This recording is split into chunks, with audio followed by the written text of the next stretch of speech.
Citing work as the best palliative for grief, Getty returned to his balance sheets.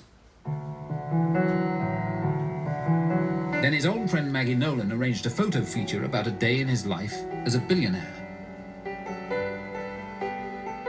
I knew the man who was doing the story, and he said, would I like to meet Paul? And I said, yes, I'd like to meet him very much. And then afterwards he came to stay, and after that he made an offer for the house. And I thought, well, life is fairly tough, but I will make a price, I think I asked, which at that time seemed a lot of money. I asked about 12 million. It certainly wasn't worth that at that moment. And, sure it did. Was all the work of art? I didn't say the work of art, just the house he wanted. And you must call him Bullet. I didn't. Jabal. The only one that didn't have a house or anything was me, but I asked him for a house because whenever I went away, the other lady friends used to go to my bedroom and just investigate into everything I had. So one day I was so angry, I said to Paul, I wanted a place of my own. I remember when Mr. Getty asked me to find her a house in the district. There was a figure set, which at that time was, I think, £20,000. Which was, we'll buy a reasonable house. But I went around with Rosabella looking for a house, and she would go off looking at houses, obviously, in the region of £60,000.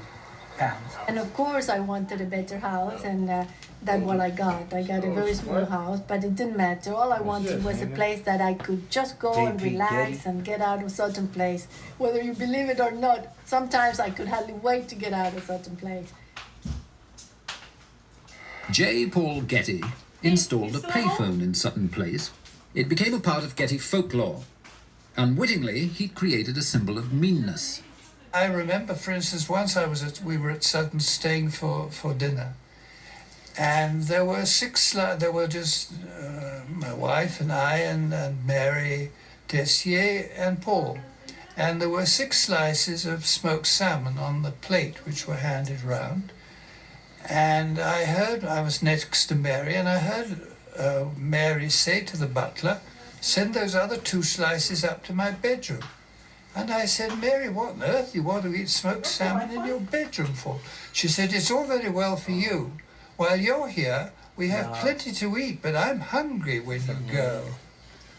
I never mentioned the word money ever to Paul.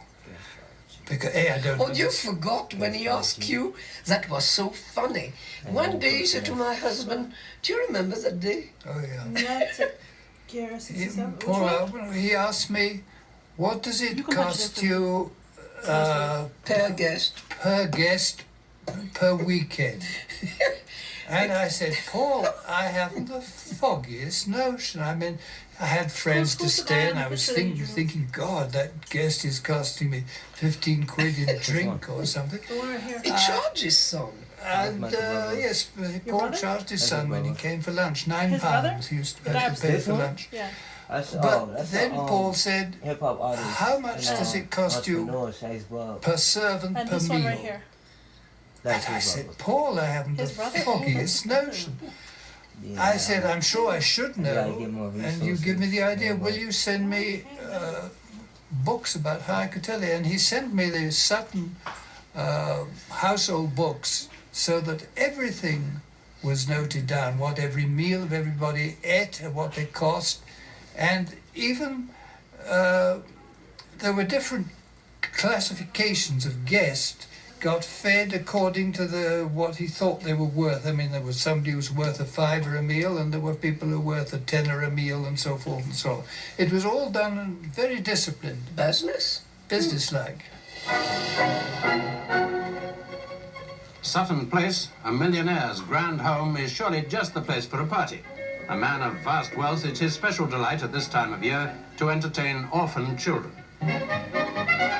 Best of all, perhaps, is the jolly good tuck-in that follows. The kids aren't a bit put off by the grandeur, and they don't in the least mind having a millionaire to wait on them. Long before the party's over, the guests have decided that their host is a real crackerjack himself. 2 years after moving in, Rosabella became pregnant. I said, Paul, I'd rather cut my right arm than have an abortion. And he just kept quiet. After that, I disappeared. He never saw me pregnant. Never. When Rosabella returned to Sutton Place, she had a young son, whom she'd named John Paul. Well, Paul liked Jean Paul. He used to call him Paul Bernard. And he liked him very much. He allowed him to eat in the dining room table, which he never did allow anybody. And we used to celebrate Christmas and sitting all together, you know, with him and Jean Paul. And so that was something very unusual for him to, you know. And he paid for his school. He was sent to Switzerland. He did everything for him. I thought it was a very happy family. Getty always sidestepped the question of paternity.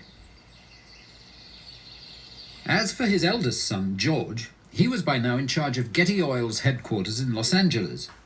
It was a tough relationship. On many occasions, I would see George, and I could tell that, there's just no way I can please him. I heard him say this many times, and you could see in his behavior and his emotions that it was troubling. And, his letters to J. Paul Getty were addressed, Dear Mr. Getty. As Evie saw it, with Getty permanently absent in Europe, it was George who held the company together.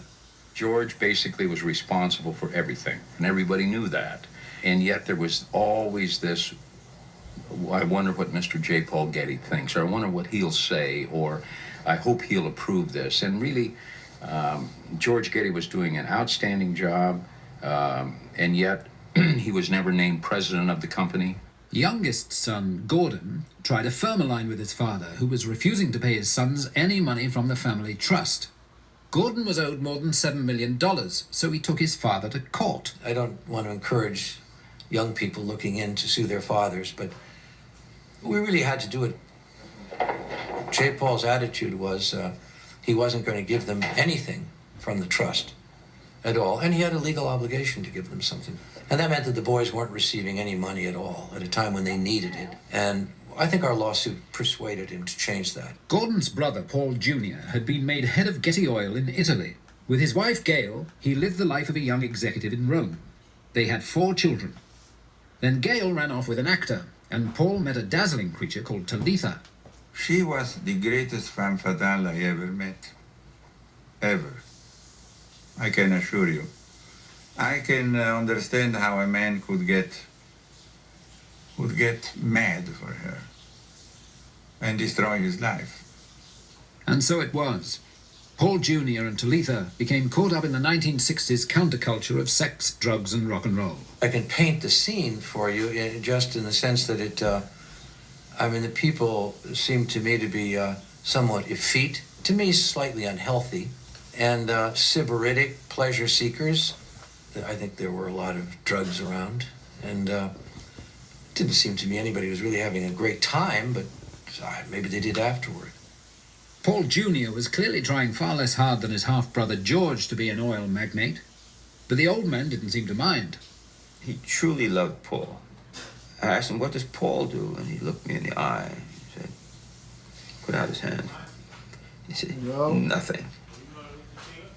But he does it very well. I'm not sure. In a way, I think he was envious of Paul. I don't want to build no food. I should have been bleeding yesterday. In 1966, Paul married his femme fatale Talitha in the Eternal City. From their honeymoon trip to the Far East, the couple acquired a large pot of opium. I cook it with the tongue. It was kept at their second home, a palace in Morocco. Paul and Talitha had a room on the top of the palace. They kept the job there, and when they were away, the housekeeper's job was to keep the opium looking nice. He was extremely disapproving and very adamantly against drugs, and extremely tough and unyielding in his attitude. In other words, he had no sympathy with drug takers and didn't want anything to do with them. You know, first of all, it was fun, but then pair of them became addicted. And from that point on, things got out of control. For a while, though, the combination of youth, beauty, and a generous salary created something magical. They were an incredibly handsome couple, and they entertained the Rolling Stones and Marlon Brando and all the glitterati of the 60s. And it was a fairy tale place where there were people who would iron your newspaper for you in the morning and wash your spare change. And there were incredible parties that ultimately turned into orgies. And I think that people who went there believed that they had come to some fantasy world where natural law no longer applied and where you could do anything or that you chose and you would never have to pay for it. The fairy story produced a child whom they called Tara Gabriel Galaxy Gramophone Getty. But there was no happy ending. One day in Rome, after 5 years of marriage, Talitha died of a heroin overdose. Consumed with grief and questioned by the police, Paul fled Rome for London. Paul was completely devastated by Talitha's death. And why, I can't tell you, but he blamed himself to some extent for it, I'm sure. And when he went to London, he went into a deep depression. He was truly mentally and spiritually down and out in those days. He lived upstairs, and he lived apparently with banks of televisions, ate ice cream and took drugs and watched Sesame Street. The old man excised his favourite son from his affections and as a trustee. Approaching 80, his concern now is what to do with his billions. Paul wanted to leave a monument to himself, and he did it. He was able to do it. The monument was to be an art gallery in the grounds of his long unvisited ranch house at Malibu. Here, Getty wanted to recreate an ancient Roman villa in all its classical splendor. The original... Oh, man. God damn. Production failure. I can't wait to clip that. Back at it. Y'all seen that? Come on, we learning about Getty. It'll been the richest man in the world.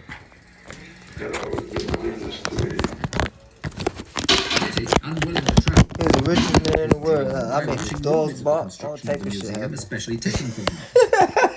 His careers flew to Sutton Place to discuss their purchases. He told me on more than one occasion that he wasn't going to give us any money. He would just leave us the foundation before them, which was about $4 million, and that we would be enough to keep the electric lights on, the doors open. And this is one of the reasons why we were so busy when he was alive, trying to make him buy things, because we thought this was it sounds rather sort of ghastly and brutal, but we thought this was the last chance. December the 15th, 1972, J. Paul Getty's 80th birthday.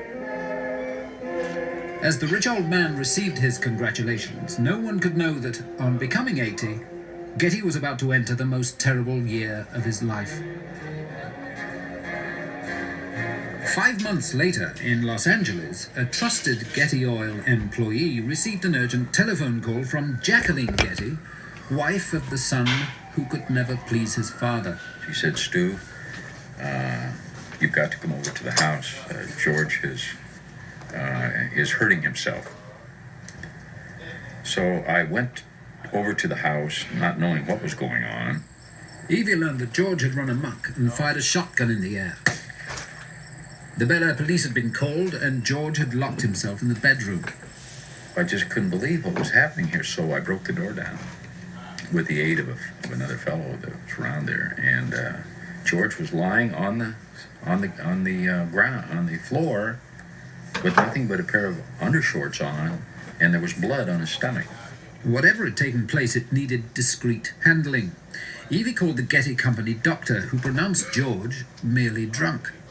I said, golly, maybe if we take him to the hospital rather than let him sober up here, and he wakes up in the morning, and if I'm there, I can say, George, you realize what you did and what could happen if that became public and your father found out? Evie went to a hospital some miles away where George wouldn't be recognized. He registered him under an alias, George Davis, and stayed with him. But in the middle of the night, Evie was awoken by the sounds of a full-scale medical emergency. He went into a coma. And God, I didn't know what to do then. You know, you just don't know whether the brain's damaged or not damaged or whatever. At that moment, I was kind of alone.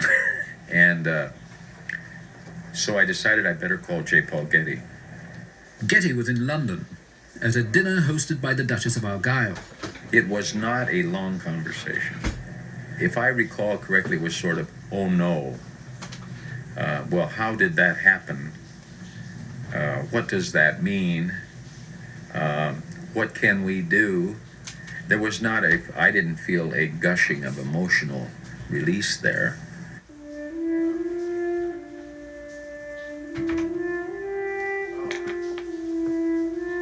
About 2 o'clock in the afternoon.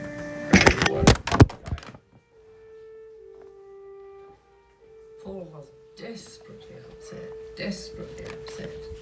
I mean, he wouldn't speak or see anyone for a week or two. He was really very, very upset.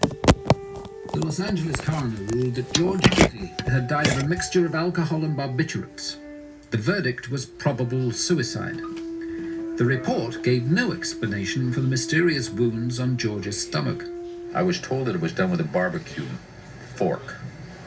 Jacqueline told me that he was barbecuing, and it had to do with something that she might have said to him, probably needling him all along about maybe not being able to satisfy anyone, including her, that kind of thing, which would really set him off. She said he punctured himself, didn't stab himself, he punctured himself to confirm that he had enough nerve to do this kind of thing if he ever had to. For Evie, George's death was a terrible consequence of an effort to protect the Getty name. Across the street from his house, literally, was UCLA Medical Center. But I wanted to go someplace I could control the publicity, and that was the doctor's hospital who was telling me he was drunk and that I could in fact enter him under an assumed name. That's the route I took. I'd give anything if I had done the other way. If J. Paul Getty had any thoughts of a dynasty, he had lost the heir apparent, and his terrible year was not yet over.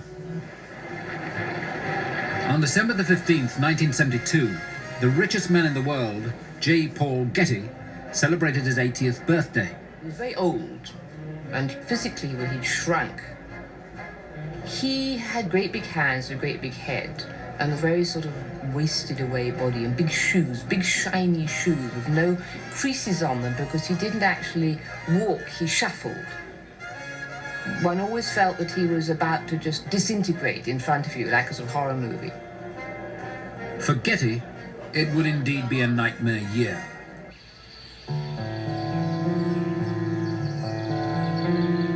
For the previous 12 years, he had lived at Sutton Place in Surrey, England, from where he controlled his worldwide oil business. The great curse upon J. Paul Getty's life was envy. There were always women in residence. He had a very passionate sexual life. That was his harem. He was a very private man, a very reserved man. He was lonely. He had no family. He was not a warm grandfather. The family he had, he didn't like. I'm glad that he made the money and I get to play with it. The first shock of his 81st year had been the suicide of his eldest son and heir apparent, George, and that was just the beginning.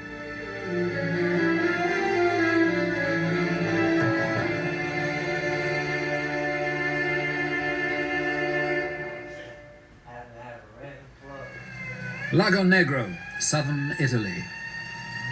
In December 1973, J. Paul Getty's 17-year-old grandson, Paul Getty III, was found wandering in pouring rain near the Autostrada, his right ear sliced off. He'd been released by his kidnappers after the Getty family had paid a $3 million ransom. J. Paul Getty, the boy's grandfather, had at first refused to pay, which was why young Paul had spent 5 months chained and blindfolded in the remote mountains of Calabria. The boy's father, Paul Getty Jr., had shut himself away in his London home after the death of his second wife, Talitha, from a heroin overdose. He'd become a recluse. He really didn't want to go out at all, and he was in a real depression. Paul Jr., known today as Britain's most generous benefactor, was then lost to his children, living on a diet of rum and heroin. His father was in no condition at that point to properly deal with this very bright, very fast-moving, extraordinarily precocious child. When he was down there the last time, he was doing a lot of LSD, and he was, I think, 13 or 14.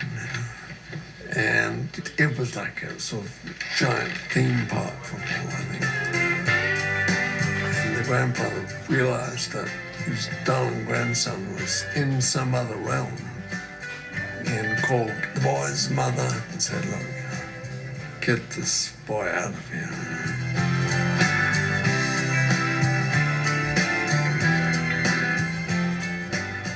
Paul then ran into the streets in Rome,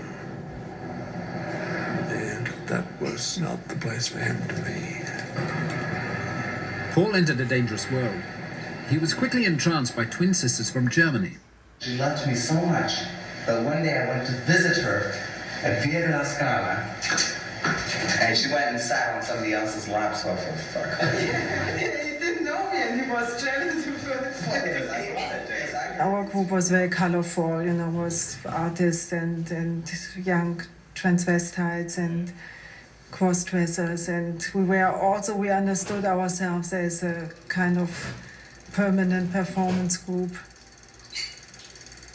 We played around a lot with ideas how to get money for our fantastic life, and we were thinking about making films and exhibition and being creative, but also for faster ways to get money, because we were in a hurry. We wanted to live right now. One day Paul came back and he said, I really have this idea, you know. My grandfather is very rich and I let myself get kidnapped. And we immediately thought it's a fantastic idea. We talked with Jutta and we thought his grandfather, in fact, would even kind of admire us, you know, for having such a sense of enterprise and fantasy. Everybody joked about what they would be worth if they were kidnapped, you know, and obviously somebody with a name like Getty, it's a subject of conversation. And I think that Paul would say that he thought that they would pay people to keep him, and we pretty much concurred with that. I only love Paul, only him and forever. I belong to him and he belongs to me. And this forever.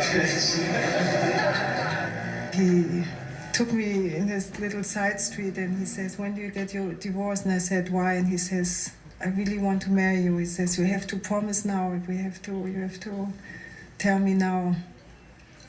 I said, yes.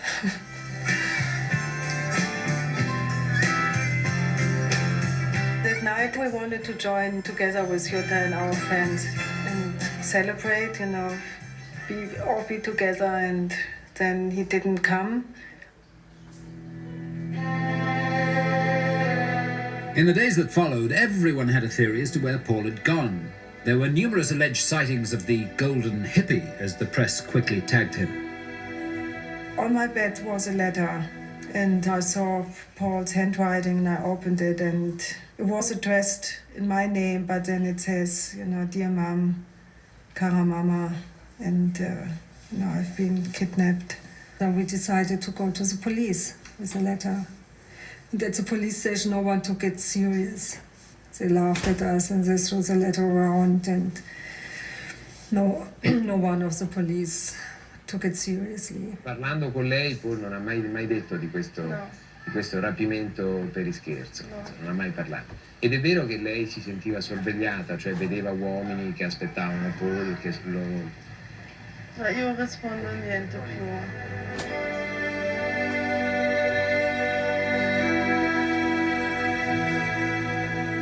A week later, I received this letter, and inside there were 3 different letters, one for me, one for the mother, and one for the grandfather. There was a demand for a substantial multi-million-dollar ransom. Young Paul's father didn't have that kind of money. He was willing to put up such money as he had to pay it, but the grandfather was not. Paul's reaction when his own grandson was kidnapped was that he thought then that every kidnapper in the world would kidnap a Getty, and he wouldn't want to spend all the money he had taken so long to accumulate on just paying off kidnappers. J. Paul Getty hired a former CIA agent, Fletcher Chase, and sent him to Rome to investigate. He advised that his grandson was involved in drugs and that he was trying to extort money from the old man. Grandfather refused to pay. Fletcher Chase kept pouring gasoline on the whole thing, and so things dragged on. And on and on. Mrs. Getty, you received another contact, is that right? Yes, that's correct. Could you tell us about it? I have nothing to say about the contact except that a contact has been made. Well, I mean, what more can you tell us? I can tell you that the contact, in a certain way, said that through the press, we should say that the family is prepared to negotiate, to discuss. Is that correct? Yes, that is correct. In fact, Paul was being held in the remote southern province of Calabria, a bleak, mountainous region. His captors were the Ndrangheta, the local mafia. They treated Paul just terribly. They would stuff him in holes, even though it was freezing cold. They would beat him with chains. They once put him against a wall and told him they were going to shoot him, blindfolded him, just tortured the poor boy. In London, there were delays as father negotiated with grandfather for the ransom money. The kidnappers, frustrated and angry, decided to act. They didn't give him any anesthetic. They just held him on a box and sliced his ear off with a razor blade. And he said he didn't feel very much the moment the blade cut the ear, but he felt the blood, the warm blood, going down his neck. The kidnappers posted the ear to a leading Rome newspaper, Il Messaggero, but there was an unforeseen delay. They mailed it in Naples and there was a postal strike. And so it took something like 3 weeks to get to the newspaper. They were saying that they would send Paul back piece by piece. And that was only the first piece, actually, if they wouldn't pay. I thought if the family doesn't realize now that this is so serious, what else can happen? They kill him. The newspaper passed the gruesome package on to the police. They asked Paul's mother, Gail, to identify it. She had opened the envelope, and I remember saying, possibly the stupidest thing that I've ever said in my life to anyone, Gail, that's not Paul's ear. To which the obvious answer might have been, well, then who do you think it is, or something like that. But under these grotesque circumstances, I couldn't think of anything to say. I wanted to give her some comfort from the horror of the moment. He couldn't sleep at night because rats would come over, attracted by the smell of this blood,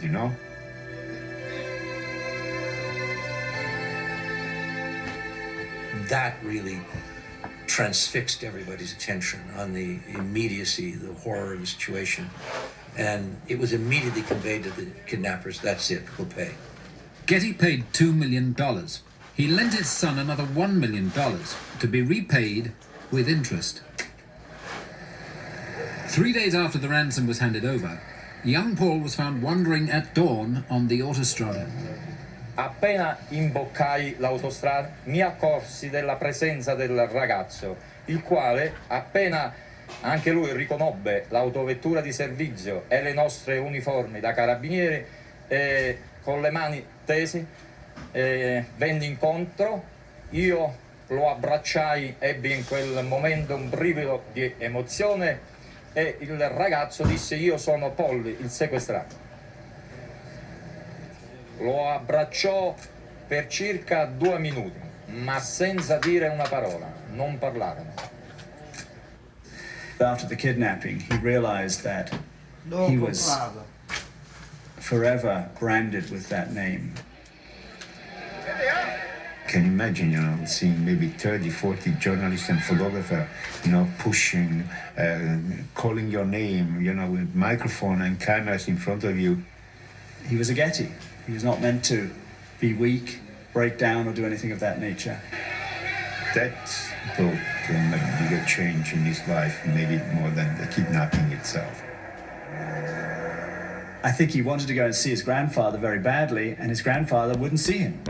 And so I think that having borne the pain and suffering that the name had given him, he still wasn't accepted back into the bosom of the family as he saw it in his father and his grandfather.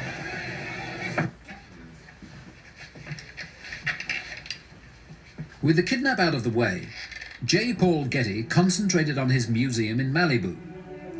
It opened 4 weeks later at a cost of $17 million. Yet Getty never went there. He knew it only through the stories his staff told him. He said, walk me around the museum.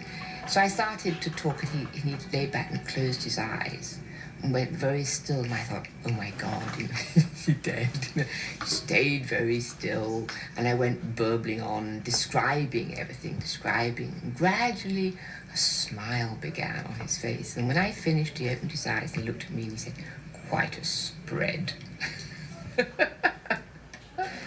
Despite living 6,000 miles away, Getty checked every bill, as the museum's newly appointed director was to discover. I bought an electric pencil sharpener. I reckoned that I wanted to move into the computer age. I'd never had an electric pencil sharpener in England, and I thought that somehow this would move me forward into the kind of 20th century. Getty called from England and said, Stephen, I noticed you've bought an electric pencil sharpener. Charge it to the museum. If that's the kind of extravagance that you think is appropriate for your role out there in my museum, I think the quicker you come back to England, the better. I apologized and said, I'm very sorry. Would you prefer that I paid for it myself? Yes, he said. 9 months after his release, young Paul married Gisela. Under the terms of his parents' divorce settlement, Paul would forfeit part of his inheritance if he married before the age of 21. His mother was anxious, as Paul was just 18. I remember the night before the wedding, we got a phone call from Gail where she said it would be better if we do it later because he would lose his trust. And he got very, very upset about it. He was screaming and said, it's all about money. Screw them, we get married. Now J. Paul Getty faced what no amount of money could prevent. I had noticed during my last visit to Sotheby's that he had become very frail, very pale, that he was shaking. He didn't want to walk in the park. And I was even advised not to be tiring with him, not to speak with him much too long. I noticed that he was losing the spirit and the great strength that had kept him alive. I think it's rather sad to see an aging man who got rather lonely in the end, with a lot of women trying to sit it out, should one say. It's not a very nice thing of me to say, but I'm afraid it's rather true. Getty had cancer of the prostate. He was 83. Stubbornly, he refused to take to his bed. He said, they can't wait to get me into bed because I shall die there. I'm not going to go to bed. He was very uncomplaining. Tough. He died in his chair in his study.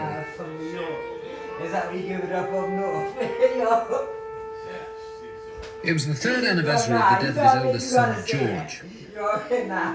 Rosabella paid her respects and brought a gift from the son she'd named John Paul. I went to the long gallery where he was laid in state, and I had a rosary with me, and I put a cross that Jean Paul had made, not for him, but he had made, in his school they used to do manual work, and he had made a kind of a cross. It was supposed to be for a keychain, but it looked like a cross, and so I put it on his pocket, and I started crying. I heard after that all the lady friends that were there were trying to get the rosary and the cross out of the coffin before he was taken away. At the memorial service in central London, there were many friends, but few family. The only son to attend was Paul Jr., venturing out from his refuge in Cheyne Walk. He arrived with Bianca Jagger on his arm and a pair of yellow sneakers on his feet. Paul was there, tears rolling on his face, so obviously he must have cared for the old man. It was rather sad. I remember the family looked so poor, very poor. I remember the grandson, he had sort of frayed-looking shirt and not a proper tie, and everything was weird. But not as weird as what was to happen to the mortal remains of the richest man in the world. In July 1973, the body of J. Paul Getty was flown to his home state of California. It was the first time he'd been back in 25 years. We collected Mr. Getty's casket as it came off the first-class section, which many of us punned later was the first time Mr. Getty had ever flown first class. Basically said he wanted to be buried at the museum. And much to my surprise, I discovered you just can't dig a hole and put somebody in it. You've got to go through a lot of shenanigans. While complex legal hearings took place to get permission to bury Getty in the grounds of the museum he had built, Evie and Landry took the body to Forest Lawn Cemetery for temporary storage. This gentleman in a striped tuxedo, very formal gentleman, sat down, "Yes, sir," and he begins to hand us business cards and things. He said, "May I inquire as to the name of your friend?" And we said, "Mr. J. Paul Getty." He goes, like this. And quite honestly, I thought he was going to pass out. When they proceeded to open up the casket to view Mr. Getty, it had been too small for the body, and the impression of his face was on the silk that had covered it, which was, I mean, it was so humorous that here we are, making arrangements for one of the richest men in the world, and we're dealing with caskets that don't fit and not having any place to put in. Nobody wanted to take responsibility, but nobody wanted any responsibility taken. And at the same time, there was a heat wave in Los Angeles. And days went by. There was no way we were ever going to get the permission to bury Mr. Getty at the museum during the period we needed. Forest Lawn was calling me on an almost hourly basis saying, "We must make some arrangements because Mr. Getty, it's hot. The body was deteriorating." A temporary crypt was found, but 3 years were to pass before permission was finally granted to bury him. The bodies of Getty's eldest son George and youngest son Timothy were to be exhumed and interred alongside him. The caretakers at the museum were instructed to bring these bodies to this private cemetery in the middle of the night. It was like a cloak and dagger activity. They used trucks disguised with, we had netting over everything, and we had a helicopter making sure that nothing was going to happen. As they were proceeding up this rough road at the museum property, one of the caskets fell out, George's, and it popped open, and of course it scared the Mexicans to death. They did, however, reload it and take it up to the burial site. If you reflect back at the tremendous resources that the family now enjoy that had these decisions to make at that time, it's almost, it's bizarre. Getty had changed his will no fewer than 21 times towards the end of his life. Favorites were written in, others taken out. Said 21 times. So we just watched J.P. Getty. I just wanted to show you this guy. He made the museum. We got the book. He got mistresses, stuff like that. He had a little bit of everything. A lot of the rich people want to copy this guy. For me, he's the most valued billionaire. So, outside of him dating those kids, them 17-year-olds and stuff like that, that shit was a little weird. But, I can't even butt that. That was the thing I just didn't understand. However, this dude Getty, that's why I San Francisco was lit, Cali lit. I just wanted to get that history, why this whole art in New York lit because of Sotheby's. So now you got Cali and you got New York.